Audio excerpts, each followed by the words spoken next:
Hello everyone, this is Paleo Nerd back with a brand new scientific analysis video. Today I will be analyzing the 8th episode of Jurassic Fight Club, Raptor's Last Stand, which takes place in Utah 125 million years ago and depicts a battle between a Utahraptor and a Gastonia. Right off the bat, the title of this episode is a bit of a misnomer, as it seems to imply that dromaeosaurs were about to go extinct around this time, when in fact Utahraptor was actually among the earliest of the dromaeosaurs. It might also line up with the previous episode's claim that dromaeosaurs were the top predators of the early Cretaceous, which I already debunked in my last video. Anyway, let's get started on the combatants. First, we have Gastonia, a genus of Polycanthinoidosaurid which lived in North America during the Barremian age of the early Cretaceous period, about 126 million years ago. It contains two species, however only one species was known at the time the show was produced, Gastonia burgei, which honors both the paleontologist Rob Gaston and Donald L. Burge, the director of the College of Eastern Utah Prehistoric Museum. Fossils of the animal are known from the yellow cat member of the Cedar Mountain Formation in Utah, and it is one of the most common animals found there. It is believed to reach a length of 4 to 5 meters or 13 to 16 feet long, a height of barely a meter or 3 feet tall at the shoulder, and weigh over 2 US tons. As an ankylosaur, Gastonia is very heavily protected, as the top of its body is covered with osteoderms, similar to the armor of modern crocodiles and alligators. This most definitely served as defense from the claws and teeth of potential predators.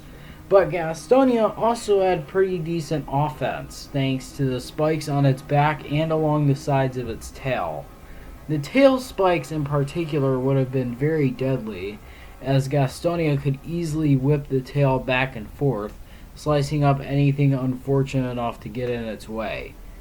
The individual spikes could even slide over each other, essentially becoming a bunch of scissors tied to a whip. Overall, not something a lot of predators wanted to mess with. For the inaccuracies, the size is mostly right on, the height and length are perfect, but Jurassic Fight Club's version weighs about half of what it should. Gastonia weighed 2 tons, not 1. Next, I looked over this show's model for Gastonia, and for the most part, it's pretty accurate. The only problems I can see is that the real animal was likely a bit wider in the gut, the show's model is overall pretty thin, and the head lacks any scutes or armor except for the horns. Despite this, Jurassic Fight Club's Gastonia is probably one of the most accurate designs in the show, even among the herbivores, although still behind Nanotyrannus. The same cannot be said about Gastonia's opponent. Utahraptor ostrommaysi, which translates to Osterman Mays Utah Thief, refers to its classification as a dromaeosaur, its discovery in Utah, and honors John Ostrom and Chris Mays. Utahraptor is the largest known dromaeosaurid, at a length of 5 to 6 meters or 16 to 20 feet long, a height of about 1.5 meters or 5 feet tall at the shoulder, and a weight of about 500 kilograms or 1,100 pounds, around half a ton, and some recent discoveries suggest the animal might have grown even larger. It is the largest known theropod from the yellow cat member, and lived about 126 to 124 million years ago. Its diet likely consisted mostly of iguanodonts like Hippodraco and Iguanocolossus, as well as juvenile sauropods like Pterosaurs and Mirasaurus. Gastonia probably wasn't on the menu for Utahraptor most of the time due to how heavily armored it was, although it is possible the two clashed occasionally on the chance that Utahraptor's main prey grew short. As the only known dromaeosaur to be at the top of the food chain, Utahraptor was uniquely well built for tackling larger prey, being much stockier and more robust in build than its relatives like Deinonychus and Dromaeosaurus, emphasizing power over speed. Utahraptor was essentially a hawk the size of a bear and was just as terrifying. The Utahraptor in Jurassic Fight Club is slightly larger than the real animal, at a length of 24 feet or over 7 meters long, a height of 6 feet or 2 meters tall at the shoulder, and a weight of 1,500 pounds or 680 kilograms. It is possible individuals grew this large, but this was definitely not the average size of a Utahraptor. In terms of design, Jurassic Fight Club's Utahraptor more or less has the same inaccuracies as their Deinonychus. Aside from a few feathers on the head and arms, the show's Utahraptor is completely featherless, which again conflicts with what scientists believe the animal looks like.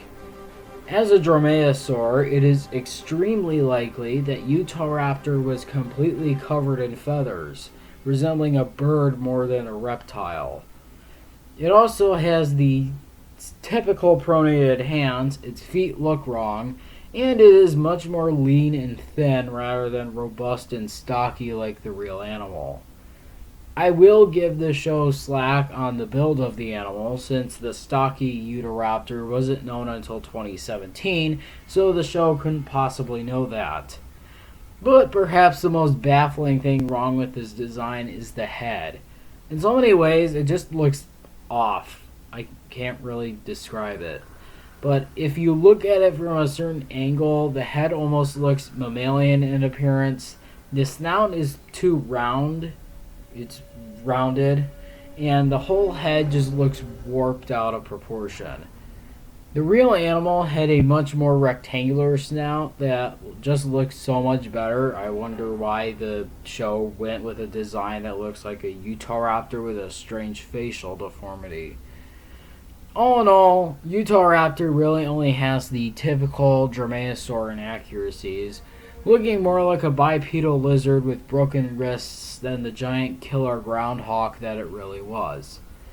Let's see if the fight is any better.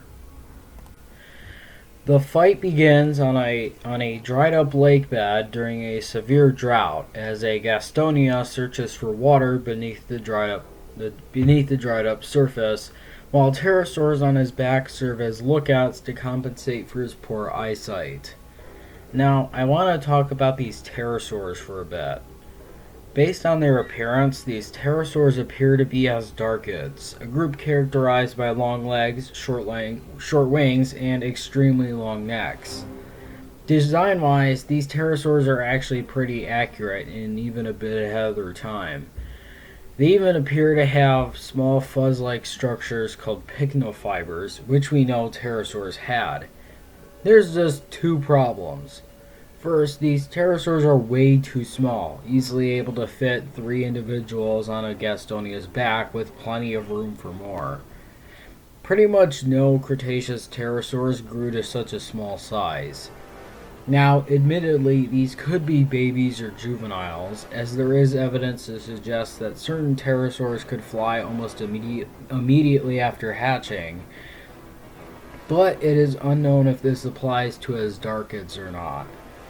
The second and bigger problem is that no known asdarchid lived in the location or during the time period this fight is set in. The earliest confirmed asdarchids consist of animals like Alenka from the Kemkem beds in Morocco and Asdarko from Uzbekistan, which lived about 100 to 90 million years ago. And while a possible asdarchid, Paleo is known from Romania around 143 million years ago, it is somewhat dubious, and its classification as an Asdarchid is uncertain. Regardless, there is no evidence of an Asdarchid within the yellow cat member, nor is there any reason to believe that Asdarchids inhabited North America during the early Cretaceous. The most likely replacements for these pterosaurs would be ornithocheirids, which were everywhere during the early Cretaceous, having been found on pretty much every continent except Antarctica. Sure, they were a bit big, but it is possible that a small or medium-sized one could reasonably rest on a Gastonia's back. Not that it would have much reason to. Now, let's get back to the fight rather than continue talking about some pterosaurs that very few people care about. The Gastonia smells some water beneath the surface and begins to dig. Meanwhile, a Utahraptor is searching for food, which has become hard to find due to the drought. He picks up the Gastonia scent and tracks it to the dried up cave. George then claims that carrion isn't as nutritious as fresh meat, which is why the Utahraptor attacks the Gastonia. He's been relegated to scavenging. There's not a lot of living things. This Utahraptor has got to find food. Dead prey is fine, but the nutritional value of something that's died is much less than the nutritional value of fresh meat. Which might be true, but not to the extent that George claims. And even if carcasses had fewer calories, the Utahraptor would be saving tons of energy by not having to kill its prey. So yeah, the Utahraptor would be better off continuing to eat dead things rather than trying to kill the dinosaur equivalent of a tank.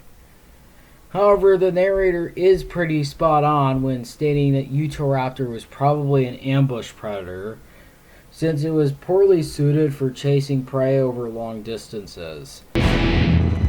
Utahraptor prefers to ambush his prey. Chasing and fighting for his meals uses up precious energy. It also risks injury.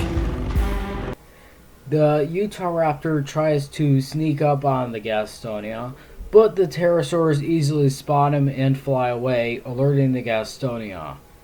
The Gastonia then turns broadside towards the Utahraptor, waving its tail around as a warning.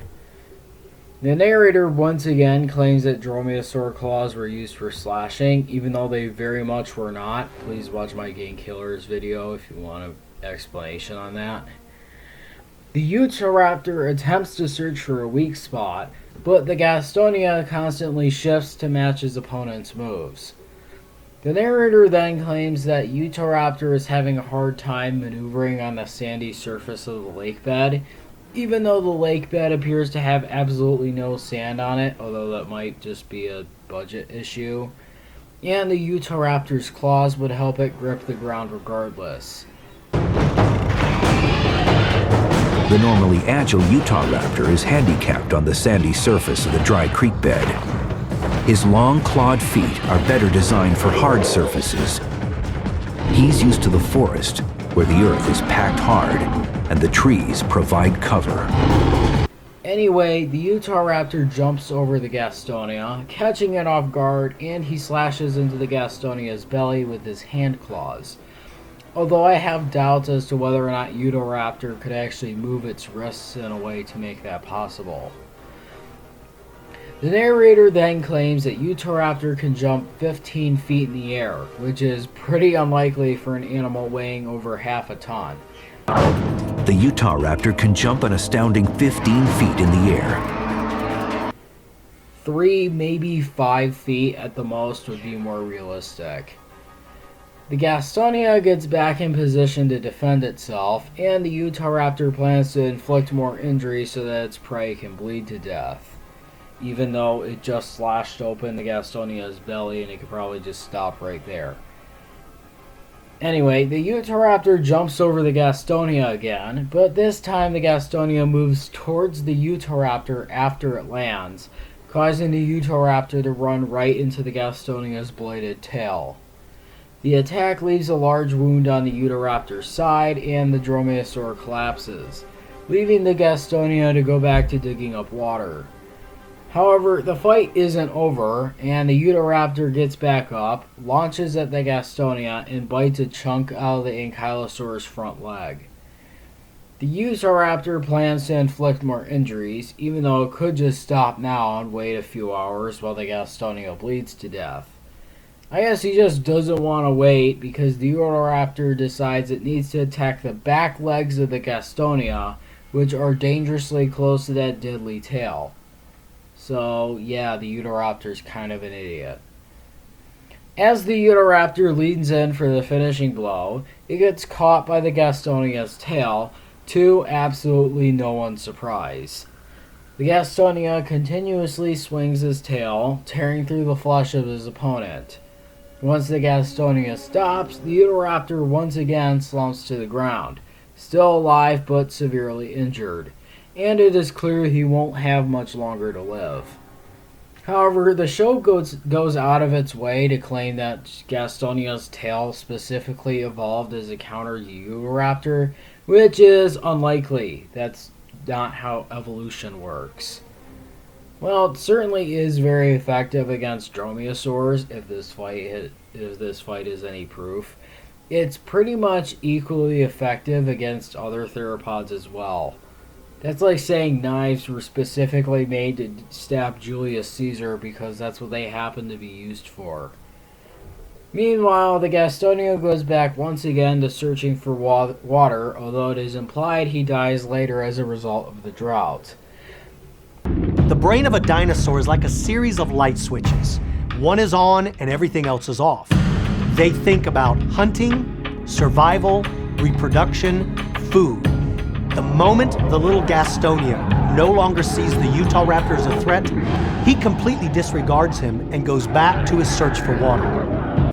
This fight actually surprised me the first time watching this. Not only because this is the only predator-prey fight in this series where the prey is the victor, I'm not counting Bloodiest Battle since everyone lost there, including the viewers, but also because it's the only fight where neither combatant dies on screen. Sure, it is implied that both the Utahraptor and Gastonia die shortly after from their injuries and the drought, but in terms of on-screen fatalities, this episode is surprisingly absent in that category. Not bad, but it doesn't exactly excuse the other inaccuracies I mentioned throughout the fight. There really aren't any other significant inaccuracies, so let's get into what really happened. This fight is based on the discovery of a Utahraptor and a Gastonia in the Robert Gaston quarry in the Yellow Cat member of the Cedar Mountain Formation. Of course, the quarry also includes hypsilophodonts, an iguanodont, a turtle, some fish, and a shark, but I guess those weren't interesting enough to focus on.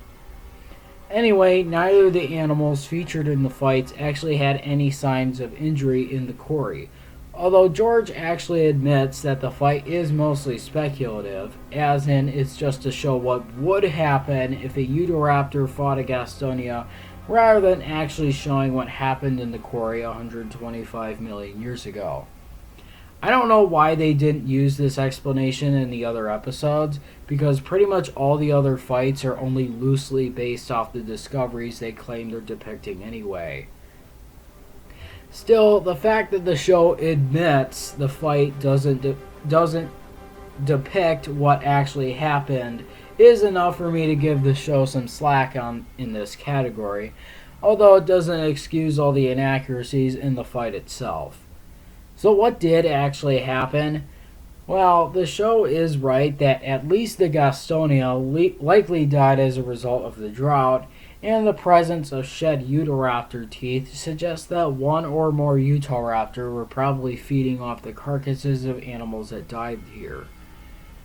The Utahraptor that was preserved at the site likely also died from either starvation or dehydration, and may have also been scavenged on by other Utahraptor. Again, quite different from the fight depicted in the show, although the fact that they admit the fight is mostly speculative definitely helps this episode. So, overall, despite the inaccuracies, I find this episode quite tame in terms of both inaccuracies and gore. The fight itself isn't too inaccurate. The inaccuracies for the Utahraptor are for the most part no different than those in Walking with Dinosaurs, although it is disappointing not much changed in a documentary that came out almost 10 years after Walking with Dinosaurs. And the Gastonia only has one or two minor things wrong with it. I find this episode watchable, although not as good as Deep Sea Killers. Its very realistic ending is definitely a breath of fresh air from all the other episodes, where the victor seems to feel the need to finish off their opponent like they're in a Mortal Kombat game. In conclusion, this is probably the second best episode behind Deep Sea Killers, although once again, best in this case really only means the episodes I feel the least nauseous while watching.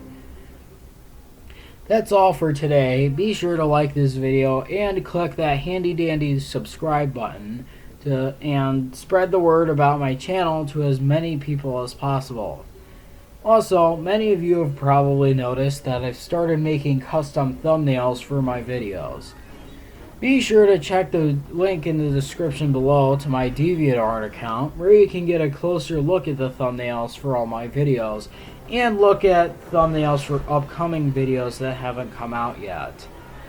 Be prepared for the natural history of Dromaeosauridae coming soon, but don't expect very frequent uploads for a while, as I will be heading to college in a few weeks, so I might be going back to one upload a month. We'll see what happens. That's all for today. This is Paleo Nerd signing out.